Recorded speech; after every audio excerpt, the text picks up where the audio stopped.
Muy buenas. Hoy vamos a darle una vuelta a una de las reglas de oro de la programación. Vamos a ver un comando del pasado, uno que es tan potente como, bueno, polémico. A ver, vamos al lío. En casi cualquier curso de programación, una de las primeras cosas que se oye es que hay un comando que ni se te ocurra tocar, que es una reliquia que lleva al caos. Pero, ¿es para tanto? ¿Es esa toda la verdad? Venga, empecemos por el principio, por el mito. Hablemos de ese comando que lleva décadas demonizado en las aulas. La cantinela es siempre la misma, evítalo a toda costa. Usa bucles, usa condicionales como el if-else, lo que sea. Pero, para entender de dónde viene todo esto y por qué la idea de saltar en el código sigue siendo en el fondo fundamental, tenemos que hacer un pequeño viaje en el tiempo. Aquí lo tenemos, goto. En su forma más pura es una orden directa, ve a esta otra parte del código. Sin más, se le dice a qué número de línea tiene que saltar y... ¿listo? Claro, para que esto tenga sentido hay que ponerse en situación. Pensemos en los primeros BASIC. Ahí cada línea de código tenía su numerito. Y el goto no era una opción más, no, era la herramienta. Era la forma principal de controlar por dónde iba el programa. No es que hubiera mucho más donde elegir, la verdad. Vale, entonces, ¿cómo narices se las apañaban para tomar decisiones complejas, sin esas estructuras if-else que hoy nos parecen lo más normal del mundo?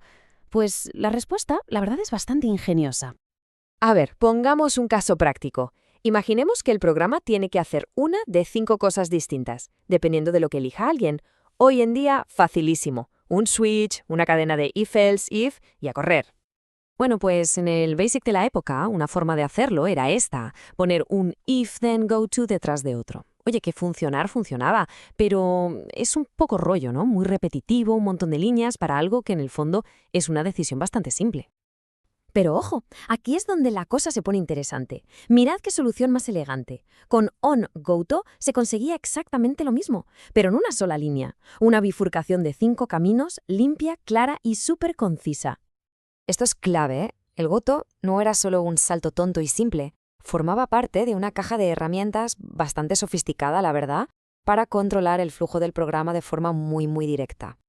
Vale, visto así, parece una herramienta potente, eficiente. Entonces la pregunta es inevitable. ¿Qué demonios salió mal? ¿Cómo acabó el goto con esa fama tan terrible? Pues la respuesta, como casi siempre, no está en la herramienta, sino en las manos que la usan. El problema era que, sin disciplina, el goto permitía hacer saltos a cualquier sitio, en cualquier momento. El resultado era un lío monumental, un código que se retorcía sobre sí mismo. Vamos, un plato de espaguetis. Y a ver quién es el guapo que depura o mantiene eso. Y aquí se ve el contraste perfectamente. Por un lado, el flujo estructurado. Entra por arriba, sale por abajo. Un camino claro, predecible. Por otro lado, el flujo no estructurado. Puede entrar y salir por cualquier lado. No hay garantías de nada. Es un auténtico laberinto sin mapa. Pero entonces, ¿de verdad era el goto el malo de la película? ¿O fue simplemente la cabeza de turco de un problema que iba mucho más allá? Pues fijaos, en 1974, una auténtica leyenda de la informática, Donald Knuth, publicó un artículo con un título que, tela, era de lo más provocador.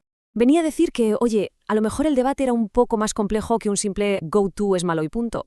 Lo que Knuth defendía es que el goto, si se usaba con cabeza y con disciplina, podía dar lugar a código que era incluso más eficiente y más fácil de leer en algunos casos concretos.